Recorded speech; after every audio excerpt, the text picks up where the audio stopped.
네, 안녕하십니까?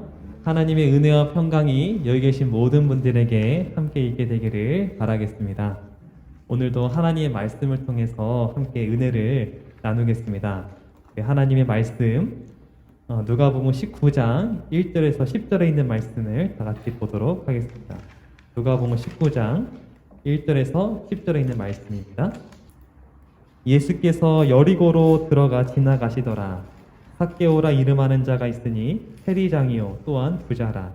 그가 예수께서 어떠한 사람인가 하여 보고자 하되 키가 작고 사람이 많아 할 수 없어 앞으로 달려가서 보기 위하여 돌 무화과 나무에 올라가니 이는 예수께서 그리로 지나가시게 되밀어라. 예수께서 그곳에 이르사 쳐다보시고 이르시되 삭개오야 속히 내려오라.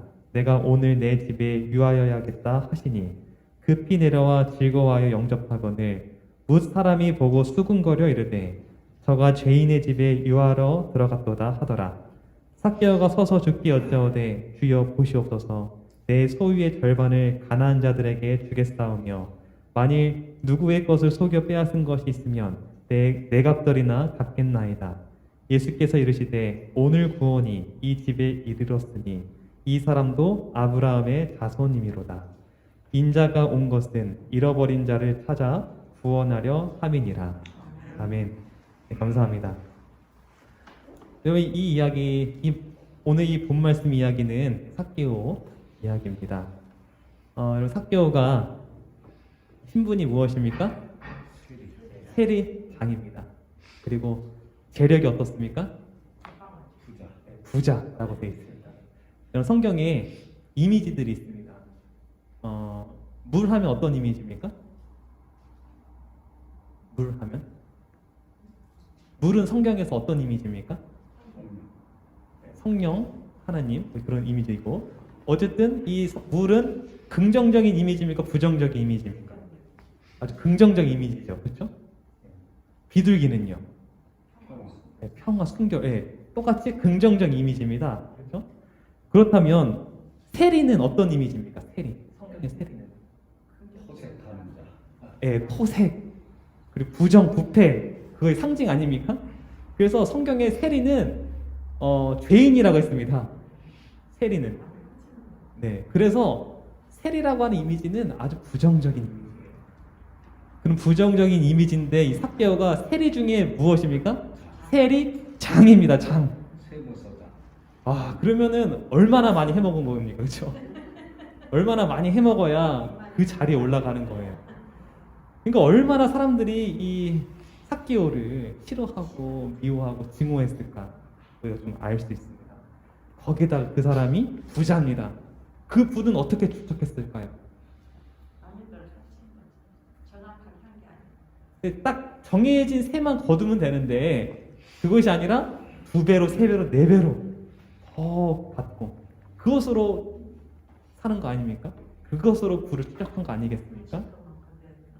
그러니까 세리장에다가 부자니까 얼마나 이 삭개오가 정말 사람들에게 미움을 많이 받았고 그랬겠습니까?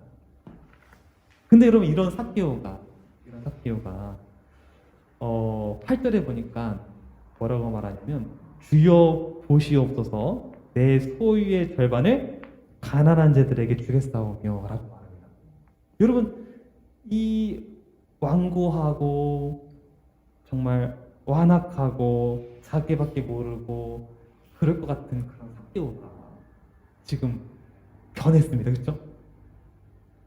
이제 나의 소유를 다 팔아서 가난한 사람에게 다 주겠다고 말을 합니다. 변했습니다. 좀 놀랍지 않습니까? 오늘 이 삭개오 이야기는 저희들에게 아주 희망적인 이야기입니다. 변화될 것 같지 않은 사람이 변화할 수 있다는 것입니다. 어떤 사람이건 변화될 수 있습니다. 그러니까 다른 말로 말하면 어떤 사람이건 희망이 있다는 것입니다. 특별히 다른 사람 멀리 갈 필요가 없습니다. 나조차도 변화되지 못하는 사람입니다. 나도 변화될 수 있다는 겁니다.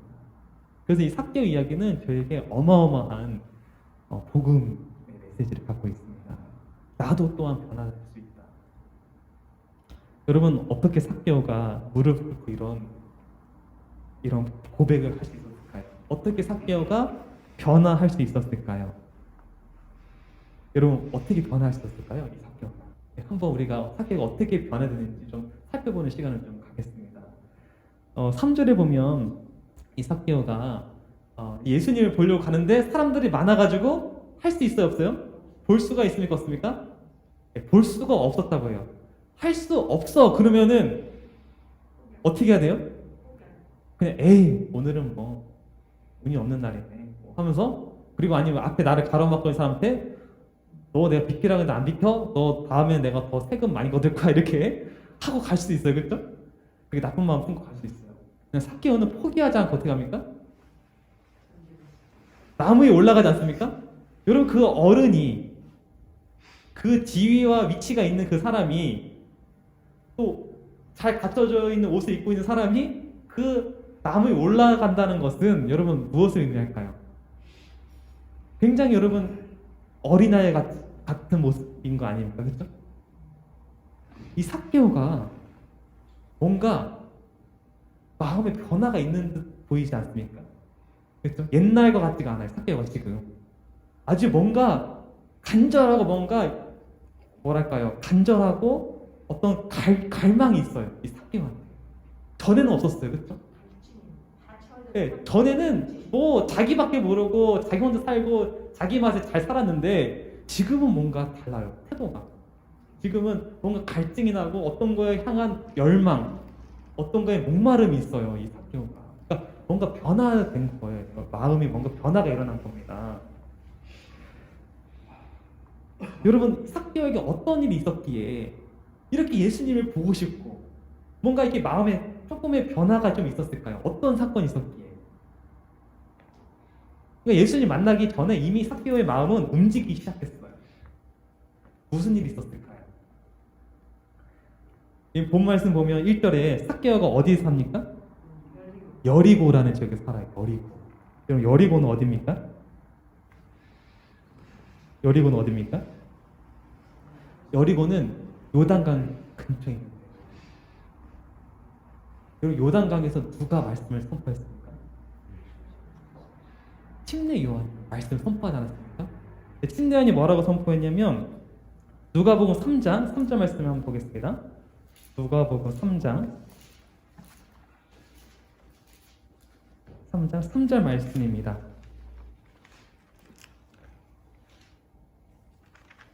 제가 읽겠습니다. 요한이 요단강 부근 근처에 와서 죄 사함을 받게 하는 회개의 침례를 전파하니, 무슨 말씀을 전했어요? 회개의 침례의 말씀을 전파했어요.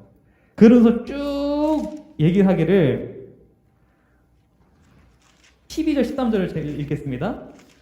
거기 누가 왔냐면 12절에 보니까 세리들도 침례를 받고자 하여 와서 이르되, 누가 찾아왔습니까? 세리들이 찾아왔어요. 세리들이. 그렇죠?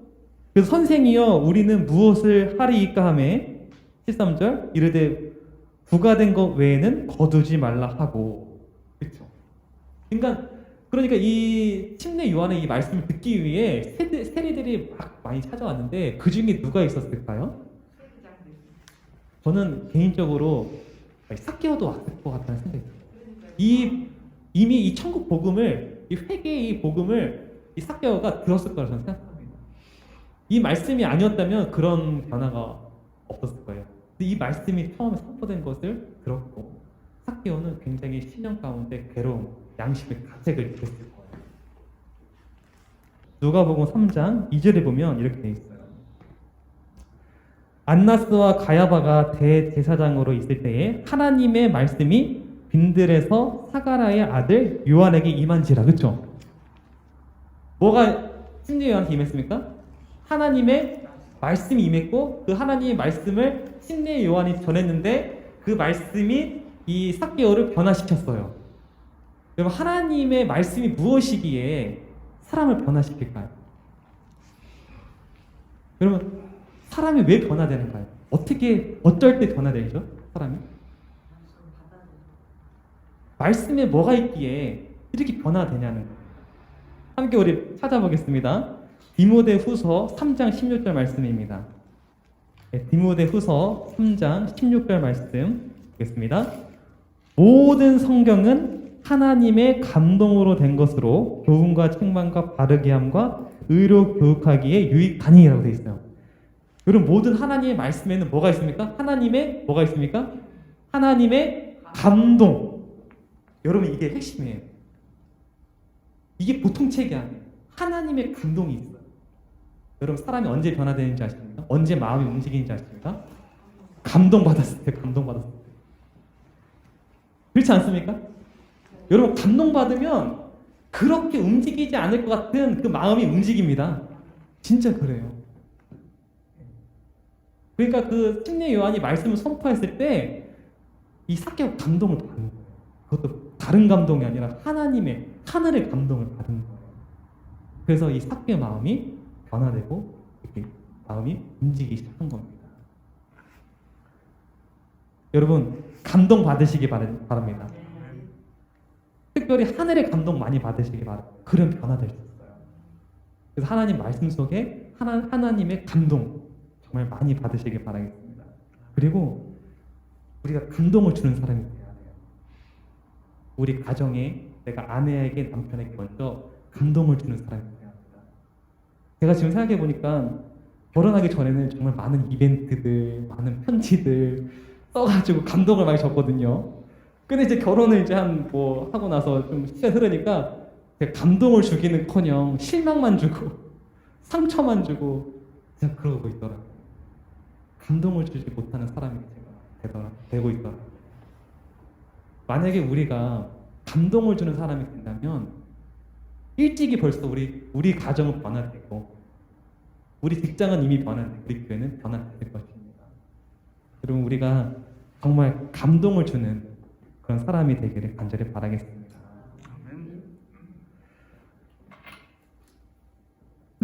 근데 이 삭개오가 결정적으로 무릎을 꿇고 자기의 죄를 고백하고 그 다음에 제가 토색한 사람이 있으면 내 배는 갚겠다고 고백하는 결정적인 순간이 언제인 줄 아십니까? 예수님 만났을 때.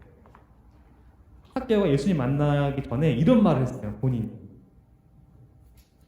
우리 다 같이 본문을 다시 보겠습니다. 누가복음 19장 3절 말씀입니다. 누가복음 19장 3절 말씀 제가 읽어드리겠습니다. 그가 예수께서 어떠한 사람인가 하여 보고자 하되. 그쵸, 여러분, 톡으로 삭개오의 생각이 뭡니까? 예수님이 어떤 사람인가 하고 보고자 한 거예요. 예수님이 어떤 분이셨나요? 삭개오 예수님 봤습니까? 안 봤습니까? 한 번도 못 봤어요. 그럼 뭐로만 들은 거예요? 소문, 말로만 들은 거예요. 말로만. 근데 말로 듣기로는 그분이 어떤 분이에요? 그분이 어떤 분입니까? 정말 사랑이 많으시고 인자하시고 특별히 죄인의 친구. 그렇죠? 그런 분이라는 거예요. 그 삭개오 마음 가운데 자기는 이제 좀 다르게 살고 싶은데 사람들이 인정을 해주지 않는 거예요. 여전히 죄인 취급하고 여전히 놀아주지 않고 여전히 따돌리고. 그러니까 삭개오가 아무도 그 자신의 마음을 안 알아주잖아요. 예수님이라면 혹시 죄인의 친구라고 하니까 알아주지 않을까? 그분은 좀 다르지 않을까? 이런 기대감으로 예수님이 어떠한 사람인가 하고 보고자 한 겁니다. 그래서 보고자 하고 딱 봤는데 이제 예수님이 이렇게 오지 않습니까? 오면서 삭개오를 깜짝 놀라게 합니다. 예수님이 삭개오를 한 번도 보지 못했는데 뭐라고 말씀하십니까?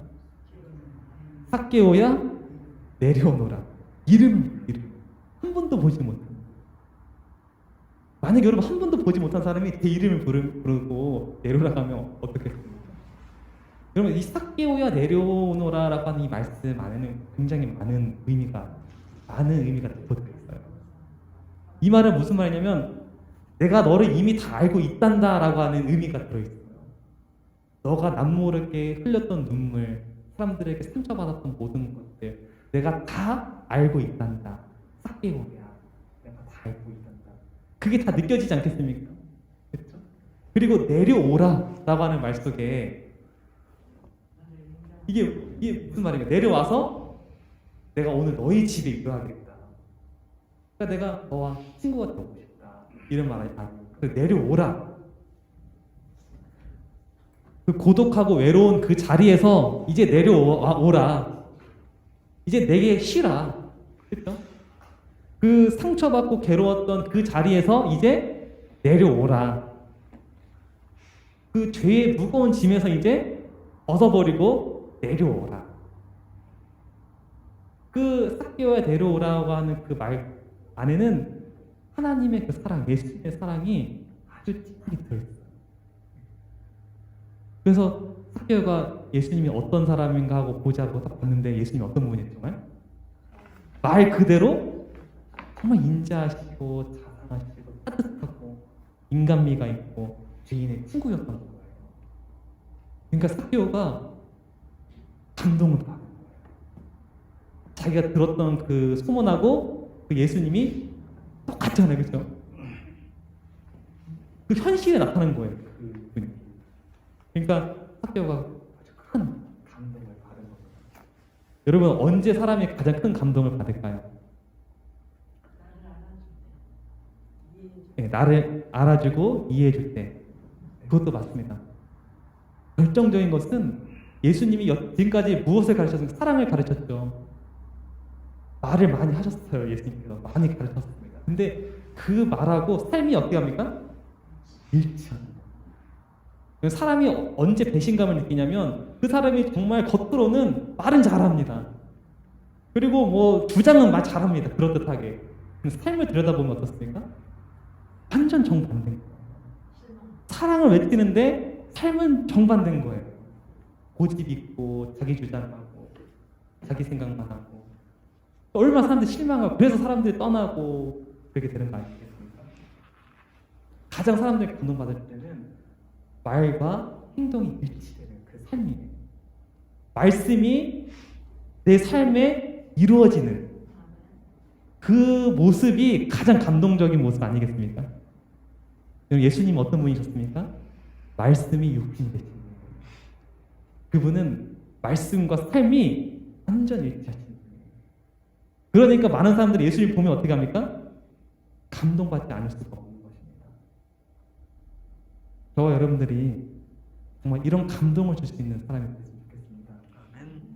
정말 내가 지금까지 생각하는 바, 내가 주장하는 모든 것이 내 삶에 이루어지고 하나님의 말씀이 이루게 하는 그런 삶이 저 여러분에게 바라겠습니다. 그래서 어떠한 사람인가 보고자 하되 아마 우리 자녀가 볼 것입니다. 우리 아빠 엄마는 어떤 사람인가. 그렇죠? 지금까지 이렇게 살라고 많이 가르쳤는데 어떤 사람인가 볼 것입니다. 또 우리 이웃이 또 볼 것입니다. 어떤 사람인가. 맞습니다. 또 우리 교회에서도 볼 것입니다. 여러분 정말 예수님처럼 우리가 정말 그들에게 실망시키지 않고 감동을 줄 수 있는 그런 저와 여러분 되기를 간절히 바라겠습니다. 그래서 삭개오가 그 사랑의 예수님을 봤을 때 그렇게 무릎을 꿇고 그런 회개의 고백을 할 수 있었고 변화됐던 것입니다. 여러분 이제 저희도 내려왔으면 좋겠습니다. 이제 삭개오 올라간 것처럼 그런 고독하고 외로운 그 자리에서 여러분 이제 내려오시고 예수님께로 오시길 바랍니다. 여러분 배에 무거운 짐 혼자 끙끙 앓고 있는 그 무거운 짐 이제 버리고 예수님께 내려오시길 바랍니다. 이 나의 고집, 나만 생각했던 마음 다 버리고 이제 예수님께 나오시길 바랍니다. 이제 다 버리고 예수님과 친구 되기를 바라겠습니다. 그래서 예수님과 함께 동행하면서 많은 사람들에게 감동을 주시면서 사람들에게 희망과 용기를 줄 수 있는 저와 여러분들이 되기를 바라면서 오늘 말씀 마치겠습니다.